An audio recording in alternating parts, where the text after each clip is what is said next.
رسول اللہ صلی اللہ علیہ وسلم کی مبارک عادتوں میں سے ایک مبارک عادت یہ بھی تھی کہ آپ صلی اللہ علیہ وسلم کو جب بھی کوئی پریشانی لاحق ہوتی تو آپ نماز کی طرف رجوع فرماتے تھے.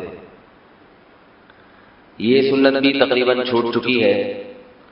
آج کل جب کوئی پریشانی کسی کو لاحق ہوتی ہے تو تعویذ گنڈوں کی طرف جاتا ہے، عملیات کی طرف جاتا ہے، وظیفوں کی طرف جاتا ہے، عاملوں کے پاس بھاگتا ہے، نماز میں دل نہیں لگاتا.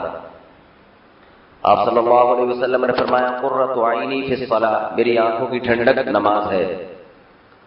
جب انسان کو کوئی پریشانی ہوتی ہے تو وہ یہ چاہتا ہے کہ میری آنکھیں کسی طرح سے ٹھنڈی ہوں تاکہ میرا یہ غم ہلکا ہو.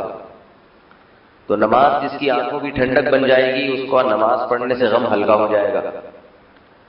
اب کسی کے دل میں یہ خیال ہو کہ بھئی ہماری تو آنکھیں نماز پڑھ کے ٹھنڈی نہیں ہوتی، ہم تو پڑھتے ہیں مجبوری میں، تو ہم تو اگر غم میں نماز پڑھیں گے تو غم کم ہونے کے بجائے کہیں بڑھ نہ جائے، ایک نماز کا غم اور لگ جائے گا.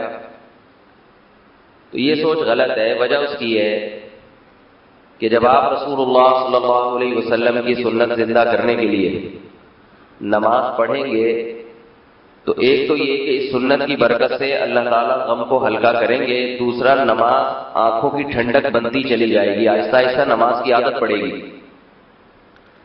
ایک بزرگ فرماتے تھے کہ جب میرا دل چاہتا ہے کہ اللہ مجھ سے بات کرے تو میں قرآن مجید کی تلاوت کرتا ہوں، سب باتیں اللہ کرتا ہے مجھ سے اس میں، اور جب میرا دل چاہتا ہے کہ میں اللہ سے باتیں کروں تو میں نماز کی نیت باندھ لیتا ہوں، اس میں سب باتیں انسان اللہ سے کرتا ہے.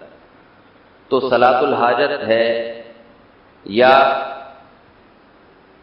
نبی صلی اللہ علیہ وسلم کی سنت کی نیت سے نماز کے غم میں آپ صلی اللہ علیہ وسلم نماز پڑھا کرتے تھے. کوئی بھی نیت ہو، جب کوئی تکلیف ہو، غم ہو، نماز پڑھنی چاہیے اور نماز کے بعد پھر دعا مانگنی چاہیے. زیادہ تعویذ گنڈوں میں اور وظیفوں میں ان چیزوں میں زیادہ نہ لگے. وظائف پڑھنا کوئی غلط نہیں ہے، حرام نہیں ہے، ناجائز نہیں ہے، لیکن توجہ لوگوں کی وظائف کی طرف زیادہ ہے اور نماز کی طرف کم ہے. ہمارے جتنے اکابر گزرے ہیں، جتنے بزرگان دین ہیں، انہیں بھی کوئی پریشانی ہوتی تھی 2 رکعت نیت باندھتے تھے. قرآن مجید میں بھی اللہ نے فرمایا وَاسْتَعِینُوا بِالصَّبْرِ وَالصَّلَاةِ، پریشانیوں میں مدد طلب کرو صبر کے ذریعے اور نماز کے ذریعے. تو اللہ تعالیٰ نے بھی اس لیے حکم دیا کہ اللہ کے علم میں یہ بات ہے کہ جب تم نماز پڑھو گے تو تمہیں مدد ملے گی، صبر کرنے کی توفیق ملے گی. 2 فائدے ہوتے ہیں نماز سے. ایک تو یہ کہ غم ہلکا ہو جاتا ہے کیونکہ اللہ کی طرف توجہ ہے، جس نے غم دیا ہے جب آپ اسی سے بات چیت کرنا شروع کر دیں گے تو دل کو تسلی ہو جاتی ہے انسان کی. دوسرا فائدہ یہ ہوتا ہے کہ نماز پڑھنے سے دعا جلدی قبول ہوتی ہے. نماز پڑھ کے دعا مانگیں گے تو قبولیت کا امکان زیادہ ہے. تو جب آپ نماز پڑھ کے اپنے غم میں اللہ سے دعا مانگیں کہ اللہ میری یہ تکلیف کو دور کر دے تو دعا کی قبولیت کا امکان بڑھ جائے گا. اس طرح سے نماز جو ہے 2 طرح سے غموں کے ازالے کا سبب بنتی ہے.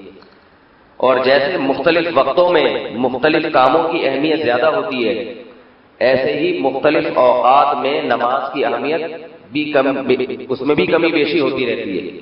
سب سے بہترین جو نماز کا وقت ہے اللہ کو مانگنے کے لیے وہ تہجد کا وقت ہے. کسی کو کوئی غم ہو، میں دعوے سے کہتا ہوں، گارنٹی سے کہتا ہوں، کسی بھی قسم کا دنیا کا کوئی غم لگا ہو اس کو، وہ کسی طرح ہمت کر کے رات کو تہجد میں اٹھے اور 2 رکعت تسلی سے پڑھ کے اللہ سے مانگے تو دیکھے کہ اس کے دل کا بوجھ کتنا ہلکا ہو جاتا ہے. کوئی ڈپریشن کی گولی ایسی نہیں ہے اور کوئی دوا ایسی نہیں ہے جس سے اس کا غم اتنا ہلکا ہوگا جس طرح سے اللہ سے مانگنے سے ہلکا ہو جائے گا. اس کے دل میں یہ بات آئے گی کہ جو مشکلات دینے والا ہے اور مشکلات حل کرنے والا ہے، میں نے اس کے دفتر میں اپنی فائل جمع کرا دی ہے، اپنی درخواست جمع کرا دی. کبھی نہ کبھی تو نمبر آ جائے گا. لوگ کہتے ہیں نا بھائی اپلیکیشن تو جمع کرا دی ہے، کمپلین تو کروا دی، اب دیکھیں ہوتا کیا ہے.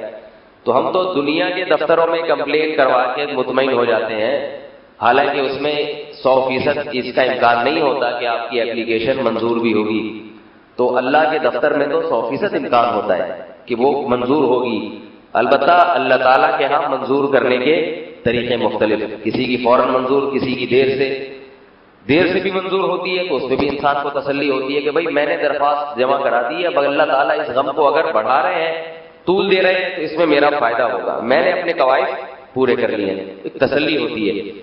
تو اللہ تعالیٰ ہمیں رسول اللہ صلی اللہ علیہ وسلم کی اس سنت کو زندہ کرنے کی توفیق عطا فرمائے۔ گھروں میں اس کا معمول بنانا چاہیے، بچوں کو سکھانا چاہیے کہ بھئی نماز میں دل لگاؤ، جب کوئی پریشانی ہو نماز پڑھ کے اللہ سے مانگا کرو۔ اللہ تعالیٰ سمجھنے کی، عمل کی توفیق عطا فرمائے۔ وما علینا الا البلاغ۔